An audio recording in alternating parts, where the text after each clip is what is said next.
Si l'armée ougandaise sortait, le M23 sera dans l'obligation de prendre ces territoires. Et donc, il faut faire en sorte que l'armée ougandaise puisse y rester pour que le M23 n'avance pas. Mais oublions qu'il y a des accords de non-agression entre le M23 et l'Ouganda. Décryptage sur Kivu Morning Post, toujours la vérité. Les populations de la partie grand nord de la province du Nord Kivu manifestent en ces moments. Des appels que nous avons réalisés ce matin indiquent que la population n'arrive pas à sortir dans des maisons parce qu'il y a ville morte. Cette ville morte demande aux UPDF, l'armée ougandaise, de rester sur le sol congolais. On va comprendre cette situation dans la partie grand nord de la province du Nord Kivu. Aussi une bonne nouvelle, la rencontre et les négociations directes entre Kinshasa et la M23, ça se précise le 9 avril à Doha. Nous allons recevoir Lumumba Kambere qui est avec nous sur ces plateaux. Bonjour et surtout bienvenue. Merci beaucoup, bonjour Blaise, et bonjour à tous les téléspectateurs. Comment vous avez analysé l'attitude de la population de la partie Grand Nord qui, dans un message qui circulait, ont commencé déjà à manifester pour demander à UPDF de rester sur le sol congolais? Comment vous analysez ça? Ce qui est sûr, c'est que quand la population réclame ou exige que les UPDF, qui est une armée ougandaise, de rester dans la partie grand nord de la province Nord Kivu, ça c'est déjà un signe de désespoir. Et ça prouve que la population n'a pas confiance au FARDC. Parce que l'armée congolaise, l'armée du pays, c'est le FARDC. Et quand vous comprenez, l'UPDF est venu dans une mission, les opérations appelées au Souja. Une opération conjointe avec le FARDC. Uniquement pour traquer les EDF Nalou. Et pas pour venir sécuriser la frontière ou jouer le rôle de FARDC. Non. C'était une force d'appui au FARDC pour combattre les EPDF. Maintenant, la montée à puissance ou l'avancée du M23 fait peur à beaucoup. Et surtout aux politiciens du Grand Nord qui mangent dans les assiettes de M. Félix Tshisekedi. Et voilà comment est-ce que la population maintenant se trouve aussi dans une situation de manipulation. Par ces mêmes politiciens qui ne souhaitent pas l'avancée du M23. Parce que si le M23 prenait Butembo, beaucoup de gens vont perdre leurs intérêts, surtout ces politiciens en mal de positionnement. Et donc voilà pourquoi est-ce qu'il y a, on va comprendre petit à petit, est-ce qu'il y a des gens derrière ces soulèvements de la population? Mais oui, mais vous avez vu les gens qui l'ont fait. Mais même sur les comptes X, il y a beaucoup qui ont appelé à la manifestation à la ville morte. Mais ce sont des politiciens. Beaucoup de politiciens qui se cachent dans la société civile. Beaucoup de politiciens qui se cachent dans les mouvements citoyens. Et beaucoup d'autres politiciens qui se sont montrés bien clairs. Et non, mais moi je ne comprends pas. Mais comment comprendre? Allons-y lentement, cher Blaise. Comment comprendre que la population peut demander à la force étrangère de rester sur son territoire? On veut comprendre ensemble. Non, c'est ça effectivement cette manipulation que je suis en train de vous dire, non? Comprenez bien encore que ces mêmes gens, lorsque l'UPDF a été déployé au Congo, ce sont ces mêmes gens qui avaient refusé que l'UPDF vienne au Congo. Mais moi, parce que je respecte les opinions de tout et chacun, mais je pouvais vous citer les noms de ces gens-là qui avaient refusé, qui s'étaient bâtis. Est-ce qu'ils sont connus, ces gens? Mais oui, mais ils sont connus. Mais je vous dis que leurs noms sont connus, non? Mais ils avaient demandé à la population de ne pas accepter l'arrivée de l'UPDF. Mais ils les avaient fait. Souvenez-vous bien que même il y avait des marches de contestation quand il y avait le premier déploiement de militaires ougandais sur le sol congolais à partir de Kassindi. Mais il y en avait, non? Ils étaient arrivés au territoire de Beni. Et je me rappelle à ce temps-là, il y avait un député qui était accusé d'être en connivence avec les EDF Nalu, parce que c'est à ce moment-là qu'ils avaient fait leur première entrée à Mangoureji pendant le territoire de Lubero, les EDF Nalu. Souvenez-vous bien. Et d'ailleurs, il y a plusieurs policiers qui ont été arrêtés pour ces dossiers. Mais oui, mais même malheureusement, des politiciens qui étaient arrêtés arbitrairement. Il y a deux. Dans ces dossiers, il y a notamment l'honorable Ngahango Ndijapol, du parti Ensemble pour la République, tout simplement parce qu'il critiquait l'état de siège. Et on l'avait arrêté forcément, disant qu'il est collaborateur des EDF. Pourtant, il avait échappé à l'attaque de l'UPDF. Est-ce qu'aujourd'hui, il se porte bien? Bon, oui, il a été libéré de la prison centrale de Munzenze avec d'autres prisonniers lors de la prise de Goma, le 27 janvier 2025. Quand le M23 est entré à ville de Goma, c'est à ce moment-là que l'honorable Jean-Paul Ngahangondi a été libéré de la prison. Alors, le deuxième honorable, c'est Alessi Wako. Alessi Wako qui a été arrêté par les autorités toujours de Kinshasa, sous l'état de siège, parce qu'il critiquait l'état de siège. Il avait des critiques farouches contre l'état de siège.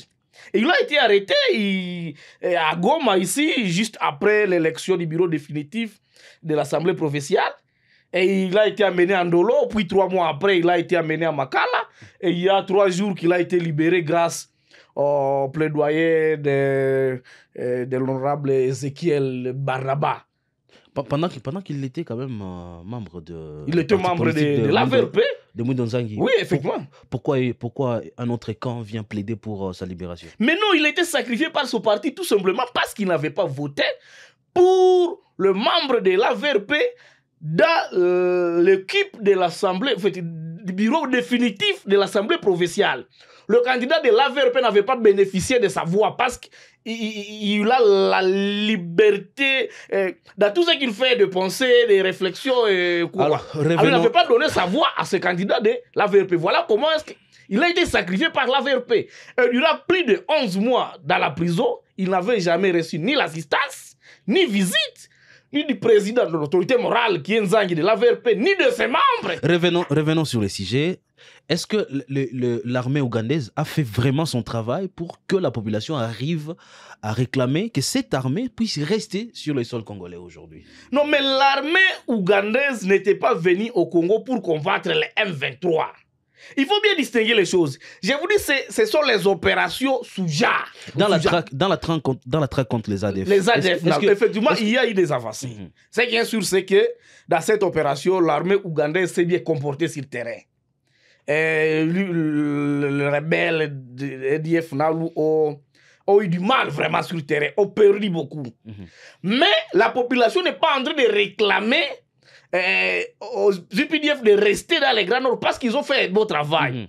Mais tout simplement parce que la population a été manipulée par ces policiers, comme je vous l'ai dit, que si l'armée ougandaise sortait, le M23 sera dans l'obligation de prendre ces territoires. Et donc, il faut faire en sorte que l'armée ougandaise puisse y rester pour que le M23 n'avance pas. Mais oublions qu'il y a des accords de non-agression entre le M23 et l'Ouganda. Mais même Museveni, le président ougandais, l'a déjà dit. Il avait dit sur son compte X qu'ils ne sont pas venus au Congo pour combattre le M23. Et donc, quand le M23 voudra, selon ses objectifs et ses ambitions, il pourra y descendre à Butembo et à Beni. C'est pas à cause de la présence ou de l'absence de l'armée ougandaise. Est-ce que pour les patriotes congolais vivant dans cette partie, c'est pas vraiment légitime de demander, comme il y a un accord de non-agression entre le M23 et l'armée ougandaise, et c'est pas légitime pour cette population de demander quand même à l'UPDF de ne pas sortir pour permettre au M23 de ne pas progresser? Bon, mais l'armée ougandaise, c'est pour l'Ouganda. Le M23, c'est une rébellion qui se dit de libération, qui est née de frustration des Congolais, qui est née de l'indignation des Congolais, qui cherche à libérer des territoires.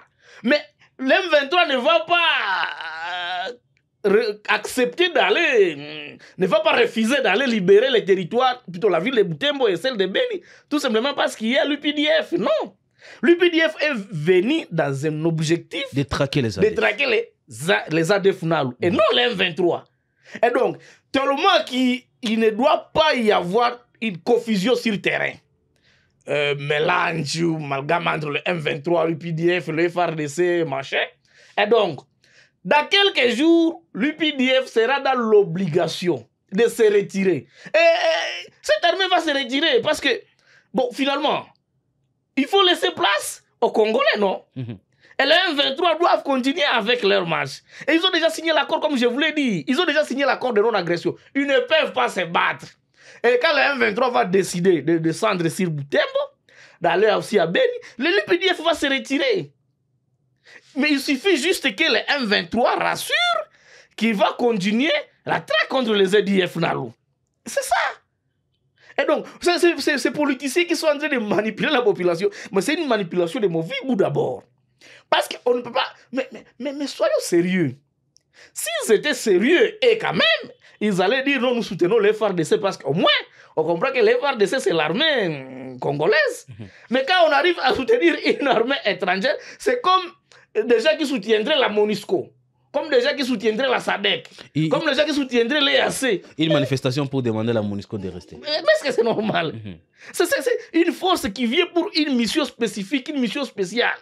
Et parce que la population du Grand Nord est en train de suivre cette émission, avant de parler du deuxième sujet qui est les négociations, quel message il faut adresser à cette population? Non, je vais dire la première des choses, c'est que nous devons cesser à être manipulés ou à se laisser manipuler par ces politiciens mal de positionnement. Et on ne peut pas comprendre comment des gens peuvent accepter juste de prendre des armes, des AK-47 ou des fusils, plutôt des lance-pierres, des flèches, et mettre des gris-gris avec des petits banderoles rouges et penser qu'on va arrêter une armée bien formée, le M23. Le M23, c'est une armée bien formée, bien équipée et bien encadrée. Le M23 a frappé la SADC, le M23 a frappé la MONUSCO, le M23 a frappé les mercenaires roumains, le M23 a frappé les FARDC, y compris aussi les Ouazalendo et les FDLR. Est-ce que vous comprenez? Plus de 6 armées ont été frappées par les M23. De Bunagana jusqu'à Lubero, Walikale, Goma. Et vous pensez que des petits garçons du village peuvent arrêter les M23 avec des lance-pierres? Non, mais c'est envoyer ces jeunes à la mort. C'est vouloir arrêter leur avenir. Mais aussi, s'ils continuent, on pensait qu'ils peuvent résister en Butembo, défendre l'objectif en état dans l'objectif, c'est que nous allons vivre le même scénario qui s'était passé à Goma, les pillages. Comprenez que quand les M23 vont entrer à Butembo, il y aura des prisonniers qui vont sortir de la prison centrale de Kakwangura, la prison de Butembo. Et donc, ces évadés-là qui vont sortir, ils n'ont ni où aller, quoi manger, ils seront obligés d'entrer à des pillages. D'autres affaires égarées de la ville vont piller. Et Butembo, c'est une ville commerciale. Même ces Ouazalendo et les FARDC, comme ils l'ont fait ici à Goma, ils vont piller. Et qui va perdre? C'est la population de Butembo, non? Mais est-ce que pour comprendre ça, il faut lire la Bible ou le dictionnaire? Non, mais c'est la réalité. On l'a vécu ici à Goma, on a vu comment est-ce que des magasins ont été pillés. Même des magasins de mes frères Nan, la galerie de Kassé-Chine, sur les kilomètres témoins. Et mes choses, la maison à Oujou et de Nzoli, ici vers Alanine. Mais ces magasins ont été pillés pourquoi? À cause de ces cœurs-là endurcis, pensant que nous sommes à mesure de résister contre une armée bien formée. Non, ça c'est la manipulation. La balle ici qui sort du fusil. Et vous maîtrisez sa vitesse pour penser que les gris-gris, vos petits gris-gris là, l'eau peut arrêter cette balle. Non, non, non, non. Voilà comment est-ce que moi j'appelle mes frères Nandez, de Butembo, de Beni, de Lubero. La population en général. Bon, surtout du Grand Nord. Surtout du Grand Nord. Il y a toutes les communautés. Surtout du Grand Nord. Je les appelle plus à la réflexion, à la raison. Et à pouvoir laisser Fachi gérer ses problèmes. Ces problèmes, si nous sommes en train de vivre cette guerre, c'est à cause de la mauvaise gouvernance de M. Félix Tshisekedi. C'est ça. On doit tout faire à ce que M. Félix Tshisekedi puisse démissionner. Parce que c'est lui l'auteur de tout ça. Mais Tshisekedi qui était le Fachi Béton, en réalité, c'est le Fachi Bidon. Bidon vide, quoi. Vous voyez. C'est quelqu'un qui n'a rien fait. À part la jouissance, la corruption, l'impunité, les détournements, le népotisme et le tribalisme. Mais qu'est-ce qu'il a fait autre? Fachi Béton montre sa bonne foi d'aller négocier avec la M23 directement. Et Doha précise que le 9 avril, les négociations vont commencer. Quelle réaction? Cette guerre a commencé depuis 2021. Fachi attendait plusieurs stratégies, mais aucune n'a réussi. La première, c'était l'état de siège. La toute première stratégie, avec la nomination de Constant Ndima, qui a fait massacrer plus de 108 fidèles de l'église messianique de Ouazalendo, ici d'Ephraim Bissimo. Et après, il a été remplacé par M. Peter Chirimwa Mikuba. Cette fois-ci, on va négocier et c'est la solution. Mais après Chirimwa qui est mort, on a amené général Evan qui contrôle maintenant la petite partie de Butembo et Beni qui n'est pas encore libérée par les 23. Et aujourd'hui, Fachi accepte de négocier.